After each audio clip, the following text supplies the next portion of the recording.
Today I'm going to talk about solving classroom problems with neuroscience. At least that's the title. And when I started my research leave, I thought I could answer this question better than I did. But really I'm going to talk a little bit about learning, memory, and a special kind of learner. And this conference theme, going from practice to theory, really fits my experience and why I'm interested in neuroscience in the first place. I teach what I call 3L students. They are low ability, low confidence, low motivation. Because their ability is low, they lose their confidence. Because their confidence is low, they don't get much motivation. They're not motivated to do things. They're also skittish. You show them one long piece of text, and you know that they know that English, they won't even try because it's too long. And because their motivation is low, they don't study, so their ability falls even further behind. And I'm sure you all have students like that. But for 20 years, I worked in schools where all the students were like that. Attendance was 50% on the average. Homework completion, 10%. So assigning homework was just a joke. And having a lesson that took 2 class periods to complete didn't work either. And I went to the literature to find out what to do with these kind of students. And there wasn't anything really meaningful. I spent 6 months reading everything in psychology about motivation. It was really demotivating. All these models that, for the individual, nothing, only one paper talked about motivation as a group thing.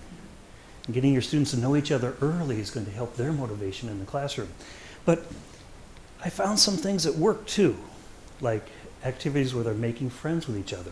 And that fits a psychology that at that age, especially for women students, connecting and making friends is so important for them. Activities involving self-disclosure. More, especially for the male students, challenges or problem-solving activities. A little bit of competition. Stories. And very important were little successes. Taking something hard, like writing a composition, and breaking it down into little parts, like sentence by sentence or little bit by bit, rather than trying to teach the whole thing at once. But still, finding these things, I had this other experience that just baffled me. And it was, I'd set up a lesson, I'd teach it really well, the students would practice whatever we were working, like present tense or something. At the end of the lesson, I'd be checking their ability, did they master it? All signs of mastery came in, and 2 days later, it was completely gone. Sometimes 2 hours later. And it wasn't because of a fault in my way of measuring whether they'd gotten it. They'd even forgotten that we'd studied it. The same students that could do it at the end of one class, a few days later it was gone. How can that possibly happen for anything that people learn? Is it a disability? So then I turned to neuroscience. To answer this question, I turned to neuroscience and I found some answers. So today I'm going to talk just a little bit about neuroscience and learning and memory. And I'm going to ask you a few questions. Well, one big question is, why do we have learning and memory in the first place? Why do we have it at all? This is a question Howard Schachter asked at the ICCNS Brain Conference in Boston a couple months ago. And I'm going to give you a couple techniques. And one technique, it might only take a few seconds of your time, a couple minutes of your time in a semester, maybe 2 minutes, but it might improve cognitive performance in your students by up to 60%. A couple minutes for a 60% gain for students that listen or that absorb this technique. What could that be? But before I start talking about memory and learning, I'd like to just show you how far we've come in education and in neuroscience. Now we know so many things about the brain and oxytocin and bonding and genes, but even just back in 1967, this was sort of the state-of-the-art idea at the time. Meaningful learning by rote learning. Jack Hassard on his website at Georgia State University talks about David Ausubel and his discovery of this idea. Now, Ausubel was a psychologist who advanced this theory that said that instead of just rote learning something that students don't know what it means, if they know what their studying means, they'll learn it at a deeper level. Huh? So for example, if students are going to read a story about Einstein and you put what he called advanced organizers, like a picture of Einstein next to the story, they'll be able to remember it better, understand it better. What? Now we kind of laugh at this. Pictures will help students understand things better. But this was like considered a big finding back in 1967, David Ausubel's finding that Jack Hassard talked about. So it just shows how far we've come since then. Now I'm going to switch gears a little bit and tell you a story. It's a true story. It happened in Detroit in a junior high school where there was an Italian-American teacher and a number of junior high school students. And this teacher, her name was Beverly, was really worried about her students because they were black and poor. And to be black and poor in Detroit 50 years ago, it's hard to have any kind of a future. But she was really worried about one boy because he was black, poor, and blind. And his name was Steveland Morris. This poor boy, she thought, what can he do? What's going to happen to him in the future? And she liked him a lot. So she wanted to find something, give him something to make him special, to feel special about himself. And one day the chance came. Everybody's sitting in class and they hear the sound of a mouse. The mouse is eating paper or something like that. And the teacher, Beverly, she remembered people that lose their vision develop better hearing ability. So she said, class, be quiet. Steveland, you listen, you got good ears. You tell us where the mouse is. And the boy listened and, over there. And there's a garbage can in the corner. And the teacher walked over and she took off the lid. And there was a mouse eating paper in the garbage can in the corner. Well, the kids went crazy. Oh, Superman. Whoa, great. Oh, Wonder Boy. And he got the nickname Wonder Boy from that. And he felt special about himself, too. He thought, yeah, I want to do something with my ears. My ears are special. And he liked music, so he began to write songs and sing songs. And in 1963, at the age of 12, he recorded a song that became a national hit. And then he changed his name from Steveland to Stevie and Morris to Wonder. And that's a story how a teacher helped a small boy find a different life and a different future. Okay, well, back to learning again. What is learning? In terms of neuroscience, it's very simple. Learning is memory. The connecting of synapses and the strengthening of synapses to make neural networks that will fire up again and cause us to realize or do certain things. And memory has three parts. First, there's sensory memory that just lasts for a few seconds or less when new information comes in. It gets put into our brain, it gets evaluated. If it's meaningful and cued, it goes into short-term memory. The short-term memory is just like this little staging area where the memory doesn't last very long and it can't hold very much. So the real key is how information goes from short-term memory to long-term memory. How information goes from short-term to long-term memory. This is what we're after in our classroom. And what makes that happen is if it's tagged well, if it's cued well, if it's relevant, and something that causes change in the genetic structure of the neurons so those synapses are hardened or made stronger. And that happens when we sleep.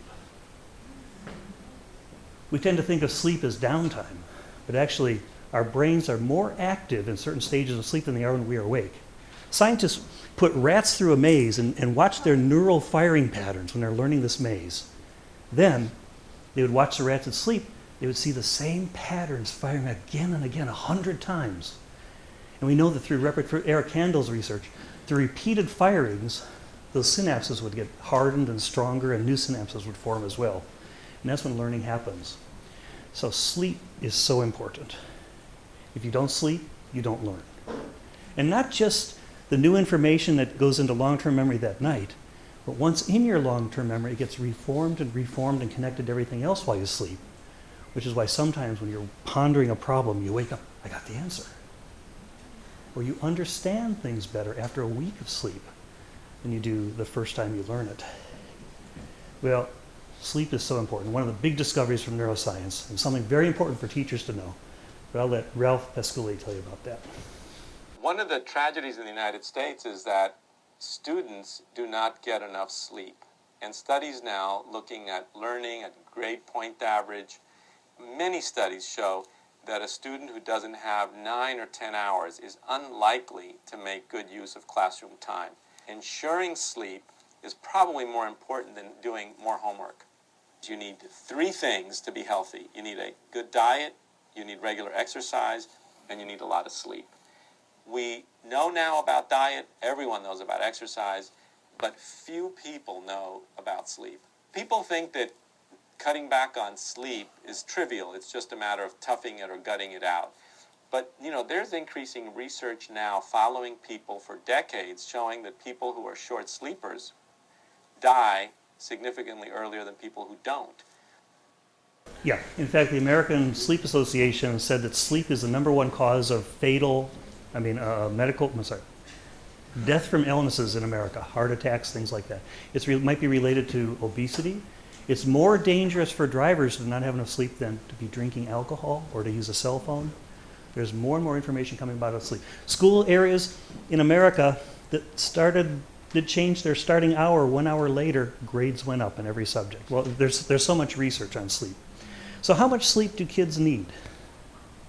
Well, teens need between 8.5 and 9.25 hours. It changes for each individual. Are your kids getting that much sleep? No way. With texting and cell phones and the internet and iPhones and things, so many things to do at night. And for teens, their clocks shift so they want to stay up later. They have to stay up later in some ways. This is not happening. So if they don't sleep at home, they'll sleep in class. Even if they look like they're awake, with lack of sleep, your mind goes into this kind of semi-hibernative state where your cognitive function goes way down. So I said, one technique that costs you a couple minutes of semester time, it could increase cognitive performance by 60%. Research has found that even adults who only sleep for 6 hours a night for 5 nights in a row, their cognitive performance goes down 60%. And they don't know it. They think, well, I'm okay, I'm just a little bit slow. But their cognitive goes way down. Their cognitive performance goes way down. So maybe just telling your students sleep is important. An hour of sleep is worth an hour of study. Make sure you get enough sleep. The kids that get into the good colleges are the ones who get sleep. Just telling your students that might be the thing that could make the difference between they're going to a third-ranked university and a top university. By the way, Dr. Kim, you and I are getting a little bit older here. Have you noticed that since the age of 30, your memory has been getting a little bit worse? Oh, no, not me. No, you told me that the last time we met. You forgot. We found out why. It's not because of the height beer or anything like that. We found out why. Recently it was discovered your memory gets worse as you get older because your sleep gets worse. That's why old people sleep only 5 hours. It's not because that's all they have to, it's because all they can. Our sleep rhythms deteriorate the older we get. You look at babies, man, they've got it. But this is one of the problems, and that's why your memory, short-term memory gets worse. Lack of sleep. Well, let's look a little bit more at memory, and especially what doesn't work with memory, to understand learning better, and maybe even some problems with the 3 L's. And I'm going to ask you one big question later, which is, again, why do we have memory in the first place? What's its purpose? And again, this was Howard Schachter, the Harvard professor famous for researching memory, asked this question last summer. So there's 4 types of memory loss, memory faults we'll talk about. The first one is simple forgetting. Now, forgetting generally happens because of lack of cueing. We don't cue the memory the right way. You come home from work, you put your keys down on the table and you're thinking about what you're going to have for dinner, what's on TV tonight, and later you wonder where your keys are because you didn't cue it very well. Or something that's not very important to you. Or, for reasons like that, we tend to forget things. So what's the offshoot of this most common type of memory loss for learners? Well, If there's something you want them to remember, make sure you have their attention. Usually we say, this will be on the test, and that works. Another one is work out some better cueing techniques. Multisensory input's a good one. You know, we know that total physical response works so well with little children. This is the approach you say, open the door, go to the window, open the window, close the window, and actually go through the actions. And that causes almost instant internalization of language. Why don't we do that with high school or college students? Because we can't have them running around. But something that would work, and there's more and more research showing the relationship between movement and learning, is having them do gestures, for example, when repeating vocabulary. Like, let's do it. Please repeat, everyone. Plant. Plant. And please do the gesture too. Plant. Plant. Okay. Superior. Superior. Prefer. Gender. Yeah, something like it. Okay. So I just, I didn't practice that last night. I just threw it in. Sorry, it was. So they'll forget the gestures, but they'll retain the language longer because there's movement going on. Or having them write down the words down. That's movement too. I remember when I was a college student, I'd write everything down. I'd never look at my notes again, but somehow I remembered it better when I did. A research in Reading had one group of people chew gum while they studied something, the other one didn't. The ones that chewed gum remembered 36% more. Go figure. So, and I remember this one situation. Remember Lost Secrets, this video series by Robert O'Neill? I guess most of you are too young, but this is a popular series. I used it in my class in Japan about 20 years ago. And he came to my school to talk to me.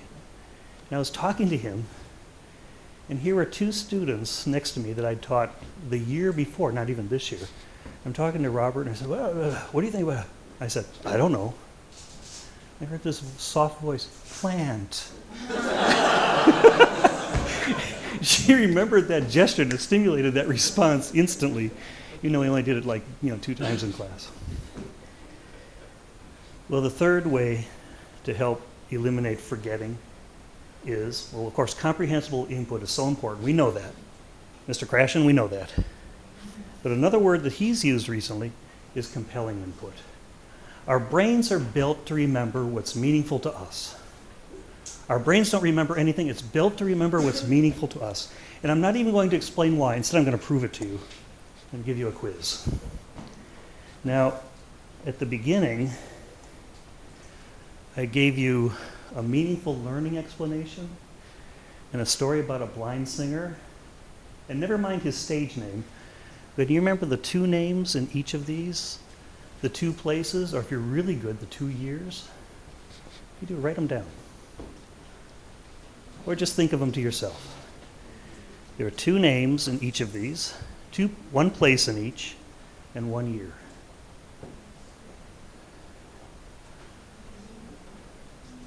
You don't have to, you can just think it. And never mind the final name that this blind singer chose.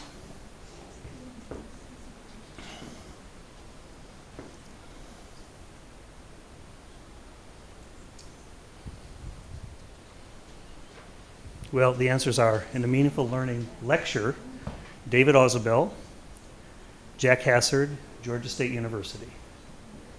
How many people remembered all of those? Anybody? 2? 1? Oh. Okay. Then the Stevie Wonder story, the 3 names were Stephen Morris, Beverly the teacher, and Detroit. How many people remembered all of those? Anybody?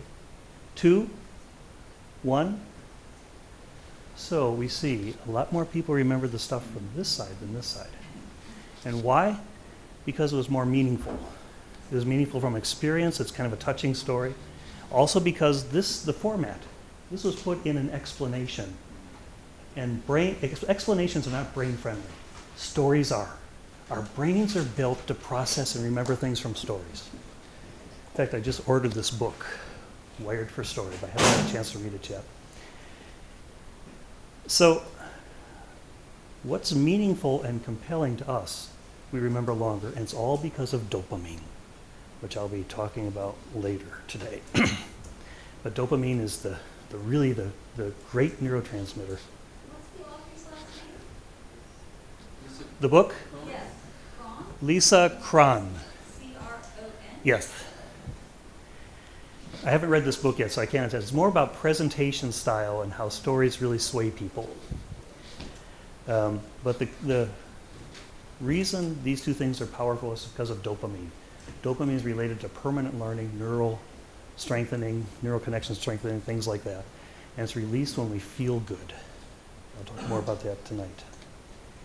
So, now we're getting to another memory problem called interference, where something new interferes with something old, or something that you learned before interferes with something you learned recently. Like, how many times have you seen two students with similar faces and you mix up their names? Or you have similar names and you mix up... I had two students like that in their first year, Kenjiro Miyazaki and Ryonosuke Miyazaki, and they sat next to each other. And I kept getting their names mixed up. Well, Kenjiro, I never saw him again after that year, but Ryonosuke started taking my classes the second year, the third year, the fourth year, all the way up to his graduation. He was in my class, and I kept calling him Kenjiro. And it made him so mad that by the third year I'd learned his real name, but I wanted to call him Kenjiro anyways because it was so much fun to see him get upset. But you know, you've all had that kind of situation. That's interference. So what's the offshoot for learners? Well, in terms of language, we don't want past tense to interfere with present perfect tense. So noticing activities and comparison activities will help them separate the two aspects of language into different boxes. The big one, spaced repetition. Do you know this term? It's amazing. Research shows if you're teaching like an hour lesson, if you teach it for 1 hour in 1 hour, it'll work. If you break it up into two 30-minute sessions, maybe a day apart or a few hours apart and teach it, same amount of time, retention is double in the spaced repetition. Why? Because we're firing up those neural networks again. And after they sort of settle and make their connection, we fire them up again. It makes the connections even stronger. So spaced repetition is a very powerful technique. That's why we do reviews before quizzes, why we do quizzes, homework then in class. All those are kind of spaced repetition. Another one is novelty. When we were in the jungle, maybe we weren't humans, maybe we were just dogs or whatever we evolved out of. Our brains are built so we don't notice things that don't change. If something moves, our attention goes to it because it could be our next meal, or we could be its next meal. So we're always looking for differences. And even now when you're teaching a class, even now while I'm talking, if somebody opened the door and walked in, you'd all go, ugh. My voice is getting kind of monotonous. You'd be looking over here at the person that comes in because that's the way we're built. So let me ask you, did you notice a word that was misspelled in my title slide? Don't say it if you did. Don't say it. Did anybody? How many people noticed that? Oh. Good. English teachers. Okay, smart guys. How many of the other 8 words do you remember? Well, yeah. The word misspelled was problems. And because it was something out of place, it was novel, you picked up on it right away, but I doubt you remember solving or EDD or the other things. So this is how novelty works. In teaching children, if I'm teaching fruit, if I say grape, banana, doggy, apple, they'll laugh, but they'll remember, and they'll laugh about the doggy word, but they'll remember the fruit words longer too. So novelty. Now we get into the interesting things in memory. Misattribution. Misattribution means remembering the details, but not remembering the source very well, which we tend to be good at for some reason. The first type is source amnesia. I don't know how many presentations I've given where I've said this was discovered by somebody who was completely wrong. We forget the source. But a better example is a US president named Ronald Reagan. In the 1980 campaign, he told this really heart-wrenching story about an American plane in World War II that was hit and was going down. And the whole crew bailed out. That means they jumped out with parachutes. And the captain he was going to go last. He was ready to go. We noticed one gunner was too badly wounded to get out, and the poor boy was crying. So the captain didn't jump out. Instead, he walked over to the boy and said, "It's okay, son. I'll write it down with you." Reagan's telling the story and just about in tears. And the pilot got a Congressional Medal of Honor for his valor. Is there something wrong with that story? I mean, the two guys died in the plane crash, so... Yeah. So that's what reporters said. Well, how do they know what they said to each other if they both died in a plane crash? So they looked up the records, and there was no pilot that got a Congressional Medal of Honor for something like that. There was no recording of any event like that, but they found it in a movie. The movie was On a Wing and a Prayer, a 1944 World War II movie. Reagan had seen the movie and somehow transformed it into a true story, and he was telling the story during his presidential campaign. Source amnesia. Well, another type of misattribution is called cryptomnesia. It has nothing to do with Superman or the planet Krypton or Krypton. It's when you think of something, you create something really wonderful and original, but you'd actually learned it from somewhere else before. We all do this a lot too. Here's an example. Here's a song called He's So Fine by the Chiffons. You can stand up and dance if you want. It's okay. He's so fine. Does this sound like any other song you've ever heard? Like one made by an ex-Beatle, George Harrison?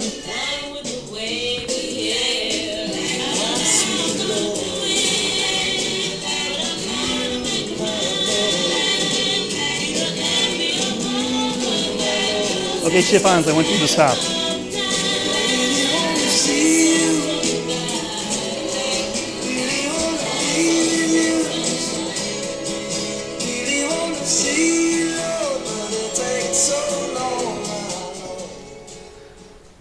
George Harrison, when the author of He's So Fine heard George Harrison's song, he said, "He stole my song," and he sued him.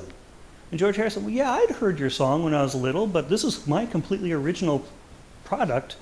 And George Harrison won the lawsuit, because at that time we didn't know about cryptomnesia as a memory problem, but obviously he'd reinvented the song that he'd heard. Yeah, My Sweet Lord was really the Chiffon song originally. So, what's the offshoot for learners? I'm not so sure. But sometimes we get really angry at learners for what we call plagiarism or borrowing ideas from each other. Maybe they didn't really borrow ideas, or sometimes they talked about it beforehand and forget whose idea it was. So I don't know, don't judge too quickly. If you think it's really plagiarism, just take one sentence from their paper, type it in quotation marks in Google, you'll find out. You might be able to find their whole paper that way. It's a good way to check for what's taken. Then, because memory is so fluid, and because we are so bad at remembering details, make your comprehension tests testing English, not memory.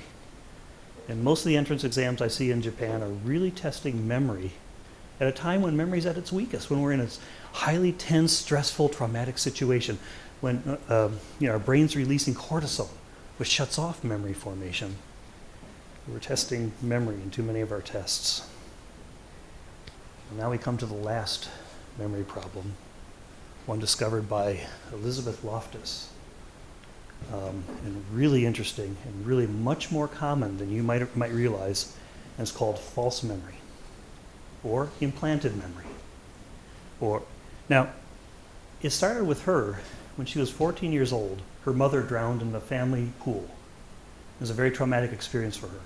30 years later, she was with her relatives, and she was talking about the day that she came home and found her mother floating face down in the pool, and how upsetting that was, and all the details. Her family was just kind of looking at her. "You weren't even here that day. You didn't find her, Auntie did." And everybody confirmed it wasn't her that found her mother. So how did this happen? A few weeks before, her 90-year-old uncle had told Elizabeth, "Yeah, Elizabeth, you found her in the pool." And Elizabeth said, "No, I didn't." But somehow in the 3 weeks after that, she reconfigured that into believing that she'd found her mother in the pool because her grandfather, her uncle, had implanted that wrong memory. So she started doing research on this, especially in relation to witness testimony. Well, I'll let her tell you about the next case. I'd like to tell you about a legal case that I worked on involving a man named Steve Titus. Titus was a restaurant manager. He was 31 years old. He lived in Seattle, Washington. He was engaged to Gretchen, about to be married. She was the love of his life. And one night, the couple went out for a romantic restaurant meal. They were on their way home, and they were pulled over by a police officer. You see, Titus's car sort of resembled a car that was driven earlier in the evening by a man who raped a female hitchhiker. And Titus kind of resembled that rapist. So the police took a picture of Titus. They put it in a photo lineup. They later showed it to the victim, and she pointed to Titus's photo. She said, "That one's the closest." The police and the prosecution proceeded with a trial, and when Steve Titus was put on trial for rape, the rape victim got on the stand and said, "I'm absolutely positive that's the man." And Titus was convicted. He proclaimed his innocence. His family screamed at the jury. His fiancée collapsed on the floor sobbing, and Titus is taken away to jail. So what would you do at this point? What would you do? Well, Titus lost complete faith in the legal system, and yet he got an idea. He called up the local newspaper. He got the interest of an investigative journalist, and that journalist actually found the real rapist, a man who ultimately confessed to this rape, a man who was thought to have committed 50 rapes in that area, and when this information was given to the judge set Titus free. And really, that's where this case should have ended. It should have been over. Titus should have thought of this as a horrible year, a year of accusation and trial, but over. It didn't end that way.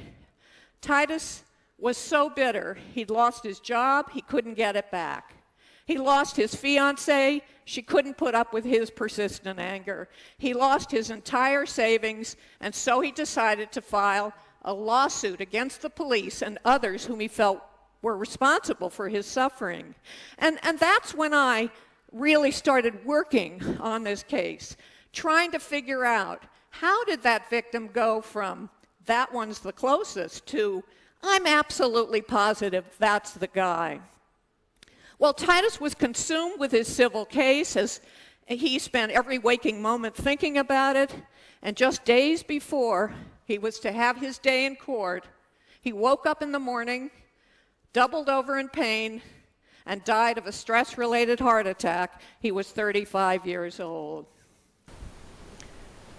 Loftus has gone on to do other research on false memory and found it's very easy to implant in students by showing them a fake picture. At first they'll say, "That's not me," but then a few weeks later they'll believe it was me and actually remember details. 25% of the people in her tests have been able to, just by showing a picture, believe it's them later.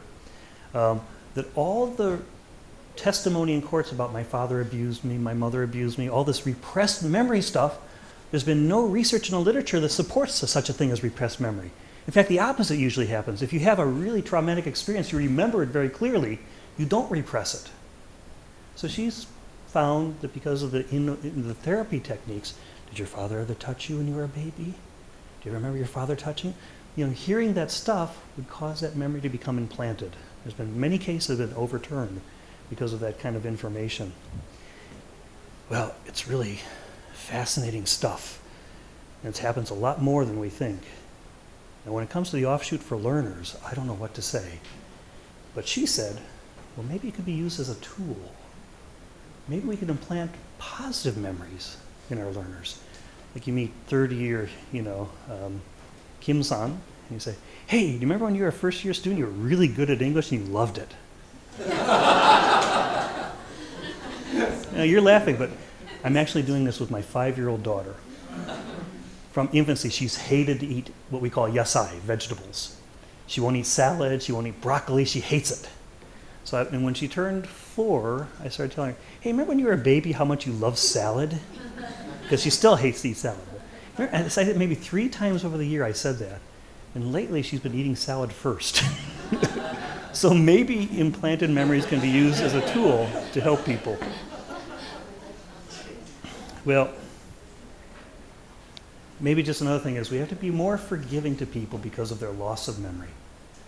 And if somebody relates something to you with exact detail and emotion and strength, don't believe it's necessarily true. Because it's actually in the most traumatic situations that our memory is the most faulty. Well, now the big question. Why? We have the neural potential to remember every single detail from every single experience. Our brains would fill up pretty quickly. But we could do that. So why is our memory so plastic and changeable?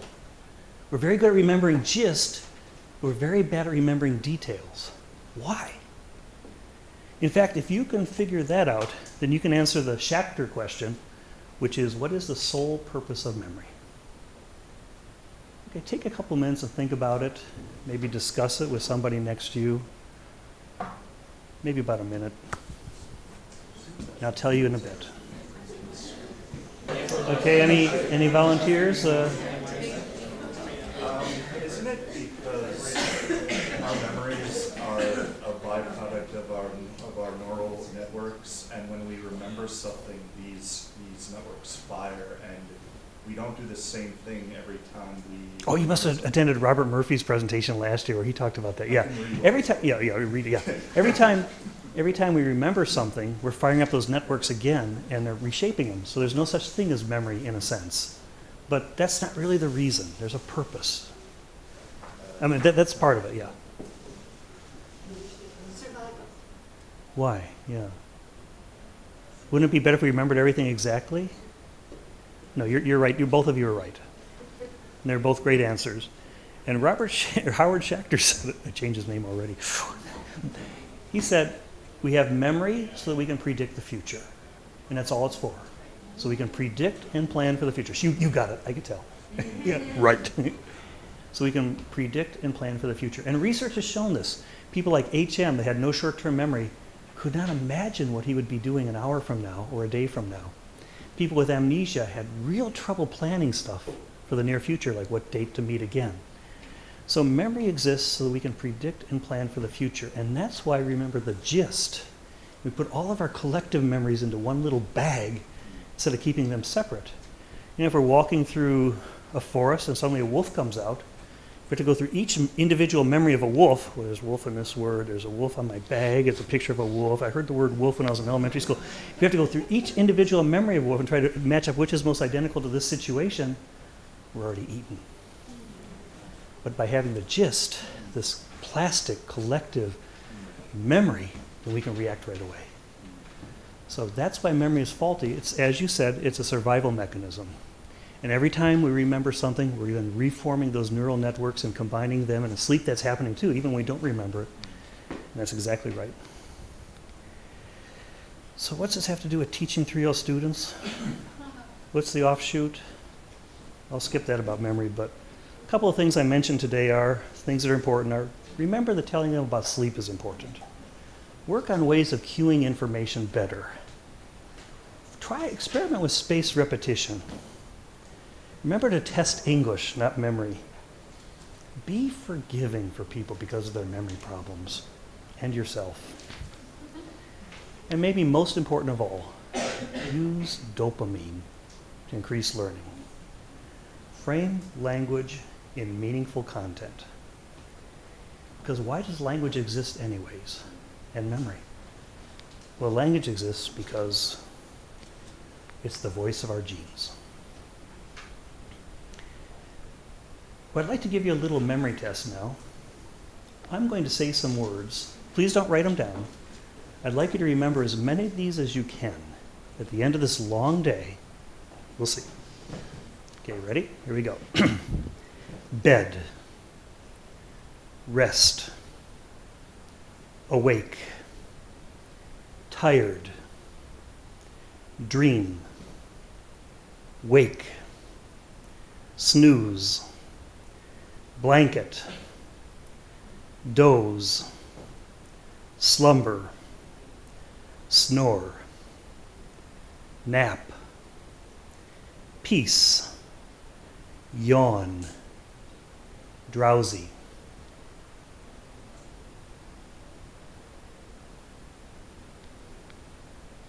Okay, I'm going to say a few of the words. If you remember those words, raise your hand. Yawn. Did you hear yawn? Very good. Rest. Did you hear rest? Very good. Sleep. Did you hear sleep? Look around. Keep your hands up. I never said sleep.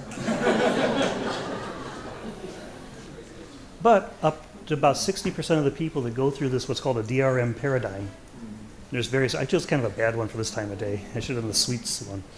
But we'll remember the word sleep, and that shows how your memory is already reconfiguring these words into your bigger picture, connecting them together, and sleep is in there as a sort of central organizer. So just another example. Well, then finally, oh, I don't have time. I'm 44. It's okay. It's a story. It's a heartwarming story I've been thinking about the last few days. Involves you. There's a doctor in New York who's a famous doctor. A journalist came to interview him. The journalist asked, "Who's your greatest teacher? Who is your greatest teacher?" And the doctor said, he kind of looked strange. He said, "You'll be surprised, but it was a little boy, 5-year-old Mark." And he told this story. One day a mother brought 5-year-old Mark and his 3-year-old sister Lucy to the doctor. And Lucy had this rare blood disease that was very hard to cure. But one easy way to cure it was to give her a transfusion from somebody who'd already had the disease, and that was Mark. He'd had the disease when he was a little boy too. So the doctor asked Mark, "Mark, I can make Lucy better if I give her your blood. Can I give her your blood?" He said, "Will she really get better?" He said, "Yeah, I'm sure of it." "Okay." So the doctor took Lucy and Mark to a room, laid them down, put a needle in Lucy's arm, then put a needle in Mark's arm, and the blood's going out and his eyes get really big. He looks very upset. The doctor says, "Mark, are you okay?" And then Mark asks this question, "Doctor, how long after all my blood is gone will I still be alive?" He thought he had to give all of his blood to his sister. Now, don't laugh, but I've been thinking about you. You know, people that come to conferences, you're not giving any blood, but you're giving up your Saturdays and your Sundays when you could be with your friends. You're doing this not for better jobs, but to be better teachers, to help those people. You're giving up your blood to help all those young treasures who we have the opportunities to meet. And I'm very impressed. So you're my greatest teachers. Thank you.